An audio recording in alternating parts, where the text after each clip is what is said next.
No Pecuarista em Prosa de hoje, eu converso com a Ingrid Graziano, que tem uma fazenda lá em Formosa, em Goiás. Uma propriedade que trabalha com genética de alta qualidade, visando produzir animais cada vez mais adaptados ao cerrado. Ingrid, muito obrigada pela sua participação hoje. Seja bem-vinda ao nosso Pecuarista em Prosa.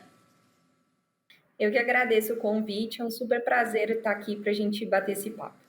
A gente que agradece a sua participação e eu já começo te perguntando, né? Por que é tão difícil a atividade pecuária nessa região do país? Quando a gente pensa na atividade pecuária, ela normalmente ela já é uma atividade complexa por diversos fatores. Quando a gente está pensando na pecuária, são indivíduos, cada animal é um indivíduo particular, então ele vai ter um desempenho particular, individual, um comportamento individual, o que é diferente de uma lavoura de soja, por exemplo, onde todas as plantas são geneticamente iguais. Além disso, quando a gente pensa no ciclo pecuário, ele é muito longo, desde o nascimento de um bezerro até uma desmama, uma recria, e aí uma engorda e finalmente você ter o produto final. Então, tudo isso traz uma complexidade já para a operação desde a sua concepção. E aí, quando a gente traz isso para o cerrado, a gente ainda tem muito mais, que traz mais complexidade aí para esse sistema, que é a questão climática. Então, principalmente aqui no Cerrado, a gente tem estações muito bem definidas, de chuvas, de seca, então isso traz uma complexidade da gente buscar animais que são adaptados a esse sistema e, além disso, estratégias de um manejo, estratégias de produção que possam possibilitar que a gente seja produtivo mesmo com esses desafios que o ambiente nos traz.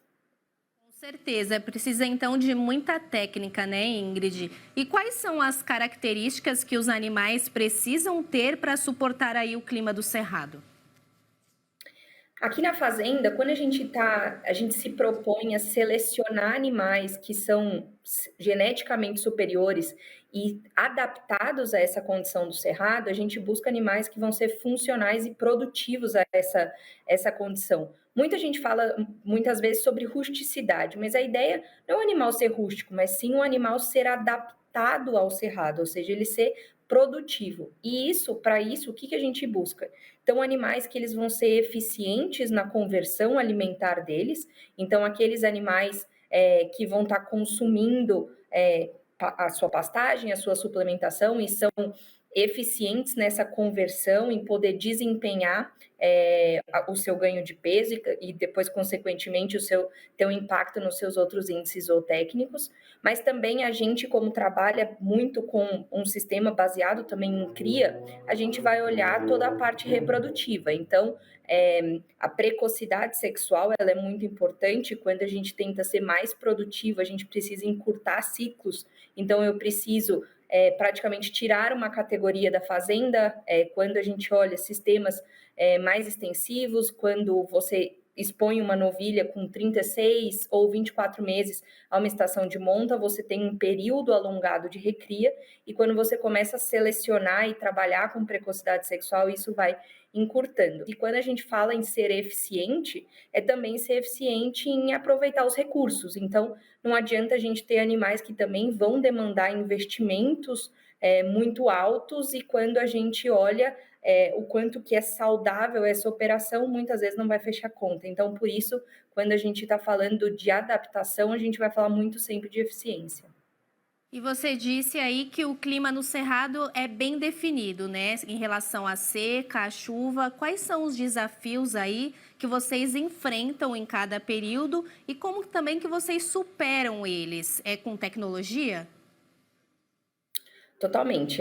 Hoje, quando a gente olha para produzir no cerrado, e aí aqui eu até expando, não só na pecuária, mas na agricultura, o quanto que a gente avançou com tecnologia.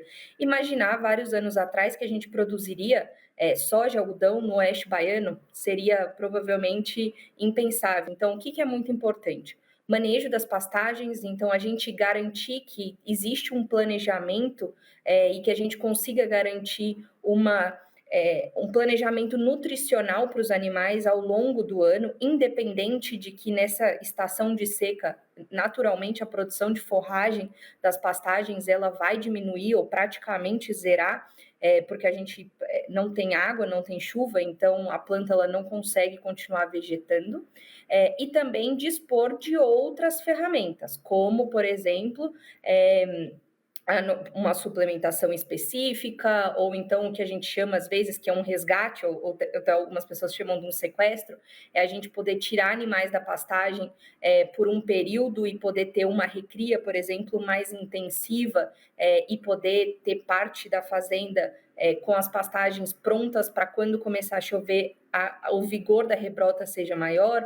Então, é uma série de ferramentas que a gente tem que incluir dentro do nosso planejamento para que seja equilibrado aí ao longo do ano toda a produtividade dos animais, né? Com certeza, né? E a gente sabe que o Cerrado sofre também com muitas áreas degradadas e vocês têm um trabalho interessante de recuperação de pastagens. Quais são as técnicas que vocês utilizam atualmente nesse cuidado com o solo? Legal. As pastagens degradadas, hoje elas são um assunto super em alta no Brasil e uma super oportunidade para o Brasil, né? Então a gente vê números super interessantes da Embrapa sobre milhões, 25 milhões, 28 milhões de hectares de pastagens degradadas, por exemplo, de aptidão para serem agricultura ou para serem intensificadas e por aí vai. Então, quando eu olho para pastagens degradadas, e no nosso caso foi muito isso, eu vejo oportunidade. Claro que é um problema, porque é um ponto produtivo que tem você poder mudar aquele cenário. Então, dentro da gente trabalha duas vezes. A reforma propriamente de pastagens, onde a gente vai olhar uma intervenção maior no solo, vai estabelecer uma nova cultura, ali uma nova espécie forrageira, ou então a recuperação de pastagens. Então, seja por meio onde a gente mantém aquela pastagem que já está estabelecida, mas melhora o manejo dela para que ela possa passar de um estágio, provavelmente, de um processo de degradação, para mudar essa chave para um processo de regeneração.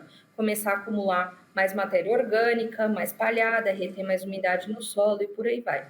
E quando a gente fala de recuperar pastagens degradadas, recuperar áreas degradadas, para mim, o ponto número 1 é entender aptidão. Então, qual é a aptidão daquela área? E para a gente isso se encaixa muito. Então, dentro da fazenda, a gente tem áreas que têm uma aptidão de serem mais produtivas.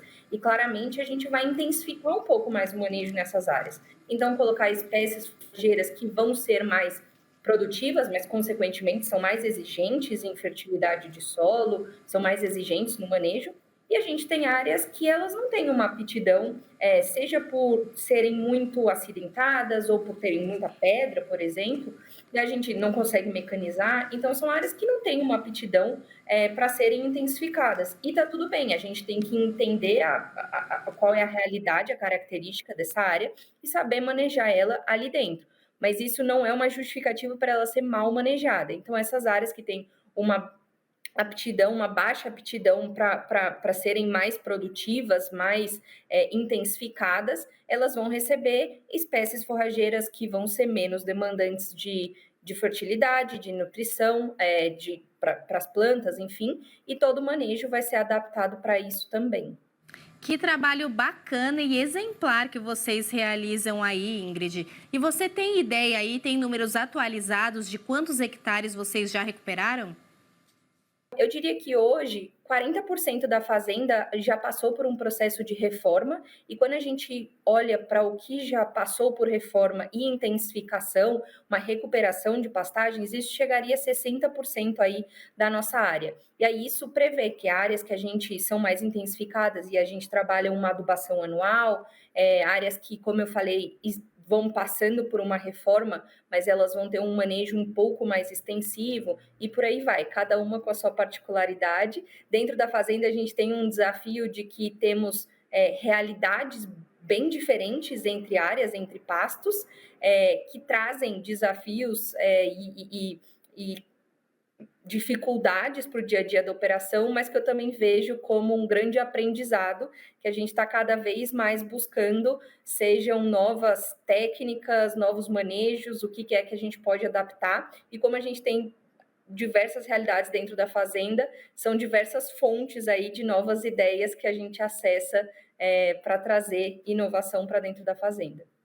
Com certeza, Ingrid. E que recado importante você deixou hoje aqui para todos os pecuaristas do Brasil, que é a importância da conservação do solo para aumentar a produtividade. Ingrid, muito obrigada pela sua participação aqui hoje. E, claro, quero te deixar o convite já para você voltar mais vezes aqui no nosso Pecuarista em Prosa. Com certeza, eu que agradeço pelo convite, por esse bate-papo, essa prosa aqui, que foi ótima, e estou pronto para os próximos. Muito obrigada, seja sempre muito bem-vinda. E esse foi o nosso Pecuarista em Prosa de hoje. Até a próxima!